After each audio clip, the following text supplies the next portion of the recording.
act of violence takes place against women, because violence is possible only when there is inequality of power in the society. Women are blessed to have sons, so they say, may you be the mother of 100 sons. Nobody says, may you be the mother of a good daughter. A boy is celebrated, a girl is not celebrated. I feel that's a great violence that you do against a girl. Boys and girls both are killed. That instead of making fun of someone, one needs to first understand why one is reacting like that. I think sometimes men also feel a little hesitant or embarrassed or out of place to even talk and say, oh, we are being violated or we are facing violence. So hello everyone, welcome to our first podcast in pursuance to 4th Professor V.S. Mallar Memorial Legal Aid Competition 2025-26. And I am Arushi Mengi, the student coordinator, and our this podcast is based on the theme gender-based violence. Good afternoon everyone and welcome to today's podcast. We are joined by Professor Vishwaraksha ma'am. She is the head of Sociology Department, former director of Women's Studies Center, and she is currently serving as Northwest Indian Sociological Association's president. She is also NSS convener, campus units. Today our focus is on a very critical issue, which is gender-based violence. This is violence that takes various forms, whether physical, emotional, sexual or social. Yet much of it goes unnoticed and unreported at the same time. Through this conversation today, we hope to understand why such violence continues. But before we go further, I have to discuss and talk about a very sensitive yet important issue as to how families react when a child says that he or she is identified as trans feminine. Even though society is changing nowadays, but many young people still face the confusion or the silence at home. It's worth asking whether we have actually moved forward or still lingering on to the past. Thank you, Professor, for being with us today. Yeah. Let's start with how society treats women. So my first question is, do gender-based violence and violence against women mean the same thing?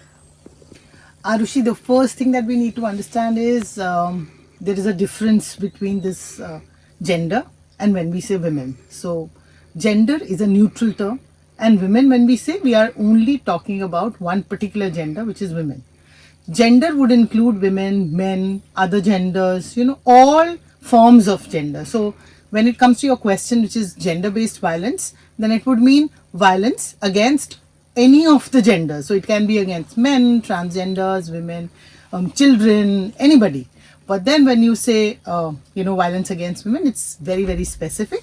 When the violence, the act of violence takes place against women, on women, torture, battering, any kind of beating, that against, women. Domestic violence, dowry violence, or even to the extent that, you kill fetus, you have infanticides, all this would then be violence against women or violence against girl children. Okay, ma'am. Even though gender-based violence happens to every gender, but women in particular are more prone to this. So, ma'am, why women are more victim of gender-based violence? See, Arushi, we need to remember that predominantly our societies are patriarchal societies. And when I say patriarchal, it means authority in the hands of men. And this also arises because we are, again, predominantly patrilineal kind of societies. I mean, very true that we have matrilineal and matriarchal societies as well, but they are very few in numbers. So what happens, the whole ideology that dominates in the society is patriarchal. Controlling women becomes a factor that men, boys, children and the society in general passes on, they internalize, and then that becomes a very basic factor for committing violence against women. So right from children facing sexual harassment or sexual abuse to girls and women on the roads who face teasing, harassment, to then of course the domestic violence wherein you find women being beaten, women being harassed physically, mentally for bringing less dowry or doing smaller petty things like not cooking well, screaming, shouting, or feeling unwell because they're working, all kinds of, and so my point is that it's this ideology of controlling. And remember, whenever I speak about this, I always tell that it is the power, that who has more power, who has less power in the society, which allows violence to take place, because violence is possible only when there is inequality of power in the society. Ma'am, now we would like to know more about gender-based violence. So, can you enlighten us about the forms of gender-based violence? See, when it comes to forms of gender-based violence, if you specifically want against girls and women, of course I can speak about that, and I just said that. But if you're saying gender-based, I would also say then it comes to other genders. You will find a lot of violence against transgender. You'll find violence against even men, which of course society does not want to accept. Society does not believe in men becoming victims, because society believes there can't be a day when men become so powerless that they can be victimized, although that happens against. Okay, so if we come against the violence against the women, it begins before the girls are born. So you start seeing when a child is expected, unborn child, you start looking out for the sex of the fetus. So right from there on to even having traditions, customs where women are blessed to have sons. So they say, may you be the mother of 100 sons. Nobody says, may you be the mother of a good daughter. So from there to when the girl is born, so whether it's a girl or a boy is celebrated, a girl is not celebrated. I feel that's a great violence that you do against a girl.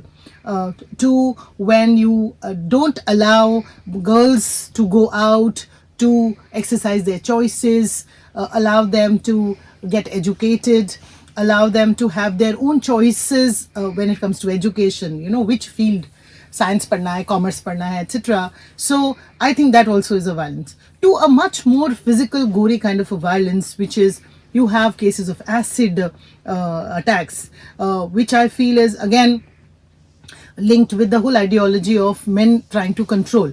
I'm sure you've heard the song Tu haan kar, tu na kar, tu hai meri Kiran. Matlab Kiran has no choice. The hero wants Kiran, so hero wants Kiran. So, or Kabir Singh. So I want to say this, that when they don't have choice, again it is the girls, the women who become the victims of violence. And of course the much stereotypical violence that all of us know and aware of is any young girl either harassed physically, tortured, or even murdered for dowry. Or you have another kind of violence which is called honor killing, wherein across castes, when boys girls marry, the families do not approve of that kind of a union, and then there is violence. And in that, I will again say this would be gender based and not just women. Boys and girls both are killed. So to again I would say kidnapping to human trafficking. You will find a lot of sex trade, human trafficking that takes place in the name of bringing these young low class poor girls in the name of they'll get jobs for them because they're from poor families, take them to bigger cities and then traffic them either outside India or within the larger bigger cities. So these kinds of violences or types or forms of violences exist around us. Ma'am, another major concern is that number of cases involving trans girls and young girls in general are increasing day by day. And ma'am, why do some families silence the victims instead of standing up to the offender? Sanidhya, one needs to again understand the society around us, and our social reality gets dominated by the stereotypical thoughts. So what is considered as norm and anything else which is other than norm, which is generally seen as deviation from norm, is not accepted. So we say, okay, heterosexual, normal, the idea should be that everything is normal. But the point is that in society, there's always these dominant thoughts. So the dominant thought does not allow or does not actually support the whole idea of these new thoughts which are seen as deviations and not the new thoughts. So to have a sexual orientation which is not heterosexual but any other kind of an orientation, whether it's homosexuals, gays, lesbians, or transgenders for that matter, their acceptance also becomes a struggle. And if you've gone and if you've read the history of this whole movement, you'll understand that it's taken a long time for the people who had other orientations than the heterosexual orientations to be accepted both socially and legally. You'll find to some extent now you have these pride marches, etc., which shows that some kind of acceptance is there. So imagine at a larger scale, at a macro level, when picture is like this, think of micro units as families. So it becomes a tabooed subject to talk about, and it carries a lot of stigma. You'll find that if you see the projection of transgenders in, let's say, media, you'll find that they're always seen as, matter of entertainment. People laugh at them or, seriously not. Given few years now, their projection, their portrayal has become a little serious even in the media. But yes, if you talk about the families, it's very difficult for them to, adjust. For example, go to a school. So whether you find people revealing their identities as trans children, that also is a problem. And school education, or for that matter higher education, is not accepting or is not creating a lot of space for children with these kinds of identities. So I think that is a great issue. Very right, ma'am. There's also one view that when an individual, regardless of gender, whether male, female, or especially a trans woman, experiences harassment or violence, it is not just the physical harm that impacts them, the mental and emotional toll is often far more profound. The psychological damage, the mental suffering, and the trauma they endure can leave lasting scars. So, is there any psychological support available to help victims understand that it is not their fault? So, are there any helps for them? The idea is that we have one, I absolutely agree that not just the violence, I think it's the everyday incidents also that leave a lot of scars on our minds. I think all of us go through these mental health challenges on an everyday basis, but especially when it comes to violence related issues, the dent is much more, right? So there are counseling services. For example, every school has a compulsory counselor now, because it all begins at a very young age. And similarly, we also have counseling cells in higher education institutes, be it colleges or universities, wherein it is expected that women, girls, or trans people, if they suffer, they will come. The challenge remains: who goes and reports? Who goes and talks? Who goes for the counseling? It's very easy to say that counseling services are available, but think of a girl, a young girl, or a trans woman, or a young boy who's suffering, who's undergoing this mental trauma every day, will never have the guts, the courage, the confidence to go and share this with someone, be it a counselor or whatever. So what I'm reaching at is, instead of thinking in terms of counseling service or a mental health expert, one has to first have a peer group support. So all of you all young people need to have that change in the mindset, that instead of making fun of someone, one needs to first understand why one is reacting like that. Two, I think it's the family which is very, very important as an agency, that the family has to have, we all need to become friends in families. I mean, those times are gone where you had a dominant father and you had a mother whose permission is required, or darna, etc. That fear has to go. So I think family has to now deconstruct and reconstruct itself as a very friendly kind of a group, wherein you are telling your problems to your parents, to your siblings, to your grandparents, or whoever. Once that starts, then third, I think, is the counseling. Third is the counselor. Similarly, if you see a school scenario or a college scenario, be it your department, if you have a teacher who's your gender mentor, or who's your, a friendly teacher, you will feel very comfortable talking to that person as compared to someone whose room says the counselor. So I personally believe that instead of these services, if all our institutions and agencies in the society become friendly and acceptable and try understanding, I think the word that I use is empathy. I think all of us understand that.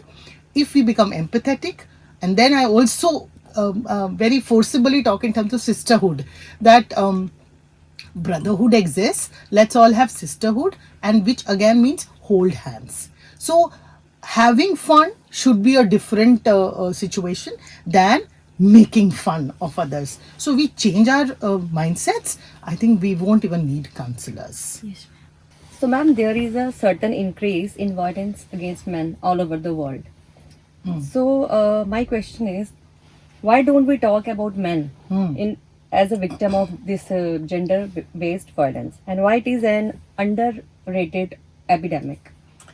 See, Monica, there are three things that I would like to highlight here. One, men have always had the privilege in the society. See, Right. they are the wanted stuff. They are the privileged lot. They are the superiors. Okay. So when it comes to society, when somebody has had the privilege, it becomes very difficult then to understand that how is this privileged superior lot having this trouble. So what I'm trying to say is the stereotypical thought, the predominant ideology in the society does not expect men to be violated or be the victims. For example, again, I would share this, and this is documented also when these sexual harassment guidelines were being made. Justice Verma committee, they were discussing in terms of keeping the victim as neutral, saying if we are now reframing and making new guidelines, let's keep the victim as neutral, because there's every possibility that men might get, harassed or raped or molested or whatever. But there was this huge, protest against it in their words among the people who had to accept and then enact them, saying that how can men become victims ever? So again, which I earlier on also said, it is the question of power. So if you now find cases which although are not reported but do exist in the society where men are being violated, it is because women are also becoming powerful, and power remains the culprit irrespective of the gender who has it. So you will find women who become powerful become as much torturers and as much violating agencies. Wherein I'm sure the media, you recall, there are films and series which go on to show men being harassed by women who are in the seat of power. So idea remains, as I said initially, violence happens only when you have more power as against the other one who has less power in whatever aspect. So I think this remains. This is the second thing I want. And the third thing, very, very important, is I think sometimes men also feel a little hesitant or embarrassed or out of place to even talk and say, oh, we are being violated or we are facing violence. So it's very difficult for someone as a gender who over a period of history, they have remained very predominant and have remained very powerful and strong, and society expects them to be very strong and all that, to kind of project and say, oh, we are violated, so we are powerless and helpless. So I think that also is a kind of a reason for men, and these reports also not coming in, and men also not acknowledging that they are being violated. Very right, ma'am. Now shifting our focus to women again. There's still a belief that after marriage, women should not work, or that they become less productive. How do these assumptions impact their career? I think all your questions are somewhere linked, and it's a good thing that they should be linked. The society that we all live in, which is a society patrilineal, as a result, women are the ones who shift their place of residence. So think of a small plant which has just grown, and you deroot it and reroot it, and a plant which is rerouted in a new place would require much greater attention than a normal plant, but we don't give. So that plant would have a greater chance of dying. So imagine a woman adjusting to a new home, a new family, new people, also having the whole burden of hormones undergoing change because she's into the process of reproduction, bearing children, taking care of them, and also she wants to be economically independent, so she wants to work. So she's allowed, she's given that space to work, because see, she has to seek permissions. She cannot just decide on her own. So she's allowed that permission with conditions apply. You take care of your home first, you take care of. So imagine someone bearing so much. And on the other hand, you have this male, who does not change the comfortable zone that he is in. Has the same family, has the same room, has the same space, and is allowed to work, and is working with a complete right of working and economically earning. On the other hand, there is this woman who's put in as much of effort, qualified, worked hard, etc., etc. Just because she gets married, she has this dual, triple burden of working. And I call it dual, triple because you have to work for yourself, you have to work for the family, you have to also work outside, which is paid, and at family it is all unpaid, nobody pays, but you are working and putting in your energy. Finally, we are all human beings and we have only 24 hours of the day. So I think this becomes very difficult for a girl or a woman to adjust post marriage, and this exists. The work becomes a very important challenge for a woman. Talk about women empowerment, feminism. But if you see the real situation, a girl like me can't go out at 2 a.m. in the night, but a boy can. Why is it so? Arushi, this is actually a question related to the safety scenario in the society. So one, of course, we all understand it's our ideology, but also because we have unsafe environment for girls. Now, why is unsafe? Because girls are more at risk of being violated, and also one needs to understand that we have a concept called honor, izzat of the family, honor of the family, and that is never the men. Men carry honor, but it's the whole honor is connected to, is seen as the core remains the girls and women. Look at all the abuses that boys use. It's all related to, the women, the girls. So because you want to protect your girls against this kind of a violent environment, that's why one is not able to go. Number two, all those public spaces and places, even in the middle of the night, if they have more girls or women present, then there is no question of safety. Then girls can come back. So you look at the bigger cities where the life is on for day and night. So girls travel late in the night and they're safe, although they are very smaller in number. These cities are very small in number. Larger question remains that it becomes very unsafe. But please think of a boy who comes back late at 12 or 1. Allowed is another. He also is unsafe. Whether he is unsafe because of the people who would or the gang of boys who would probably attack him, or the pack of dogs that would attack him, but the middle of the night scenario always is related to the safety. So violence comes in a situation when it is unsafe. Ma'am, we hear the word transgenders, right? But nowadays, if you see the current situation, transgender is usually taken as a verbal abuse to someone. For example, if in Hindi we say the word transgender, then it comes as abuse to other person. So what do you say on that?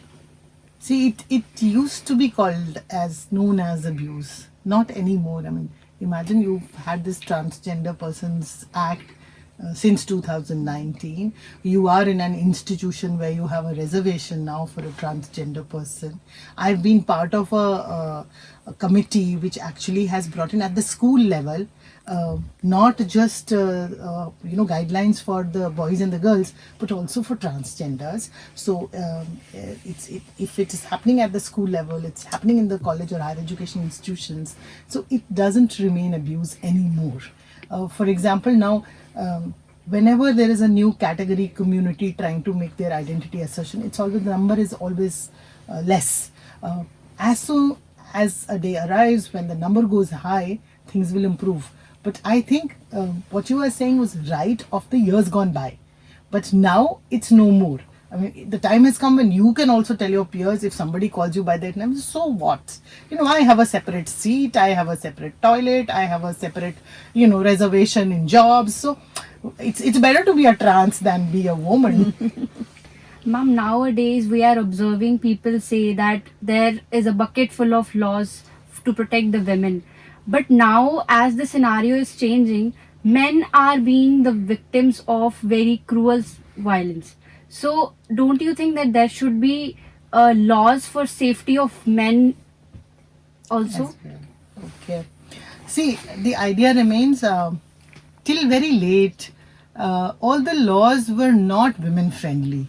There were laws, but they were very biased. I mean, if I put it in this sense that the perspective or the viewpoint was very masculine, even looking at any of the situations. So, for example, you know that the rape law has undergone a lot of amendments. Why it has undergone amendments? Because initially the onus of proving that one has been raped would be on the victim.